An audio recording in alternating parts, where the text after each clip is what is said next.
Selama 8 tahun lebih saya di KPK, kegiatan yang saya lakukan nyaris tidak berubah. Saya tiap pagi berangkat jam 7, pulang paling cepat saya setelah maghrib, kan begitu. Tidak ada yang berubah, kan gitu. Kenapa hasilnya berubah, Pak Alek? Kenapa sekarang KPK begitu terpuruk? Kalau dari sisi kinerja Bapak sekalian, bisa dilihat selama 4 tahun sebelumnya, di periode pertama saya ada 600-an perkara yang ditangani. Sementara untuk periode kedua itu ada 500-an lebih juga perkara yang ditangani.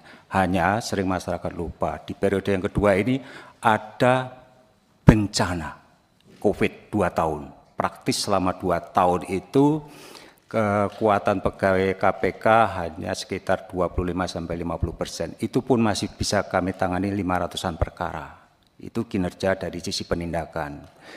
Kemudian kalau terkait independensi, di periode ini rasanya lebih banyak pejabat tinggi negara yang kami tindak. Ya.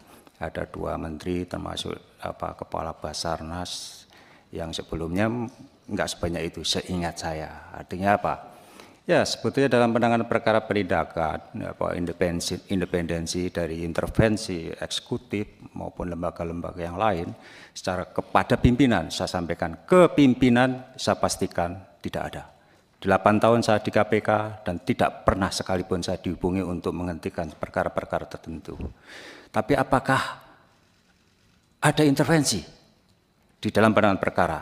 Nah, Bapak sekalian, problem di KPK ini kalau boleh saya sampaikan ada beberapa ya, menyangkut kelembagaan, mungkin juga regulasi, kemudian SDM.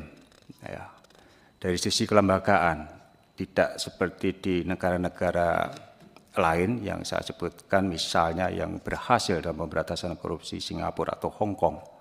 Mereka hanya punya 1 lembaga yang menangani perkara korupsi. Ya. Singapura CPIB, Hong Kong ICAC. Seluruh isu terkait korupsi mereka yang menangani. Sedangkan kalau di KPK ada 3 lembaga, Bapak sekalian. KPK, Polri, Polisi, dan Kejaksaan. Memang di dalam Undang-Undang KPK yang lama maupun yang baru ada fungsi koordinasi dan supervisi. Ya. Apakah berjalan dengan baik? Harus saya sampaikan Bapak sekalian, tidak berjalan dengan baik. Ego sektoral masih ada. Masih ada. Kalau kami menangkap jaksa atau menangani jaksa misalnya, tiba-tiba dari pihak kejaksaan menutup pintu koordinasi supervisi. Sulit. Mungkin juga dengan kepolisian demikian. Ya. Jadi Bapak sekalian, ini persoalan ya, persoalan ketika kita berbicara pemberantasan korupsi ke depan. Saya khawatir Bapak sekalian dengan mekanisme seperti ini, saya terus terang ya tidak yakin kita akan berhasil memberantas korupsi. Dan saya harus mengakui ya secara pribadi, 8 tahun saya di KPK kalau ditanya apakah Pak Alek berhasil, saya tidak akan sungkan-sungkan, saya gagal memberantas korupsi Bapak sekalian, gagal. Itu kan. Paling tidak kalau dilihat dari indeks persepsi korupsi, saya masih ingat tahun 2015 pertama kali saya masuk di KPK, IPK itu 34, sempat naik menjadi angka 40. Sekarang kembali lagi di titik 34. Ya. Kalau bicara IPK, masyarakat menyorot KPK pada banyak aspek lain selain korupsi yang menjadi domainnya KPK. Ya.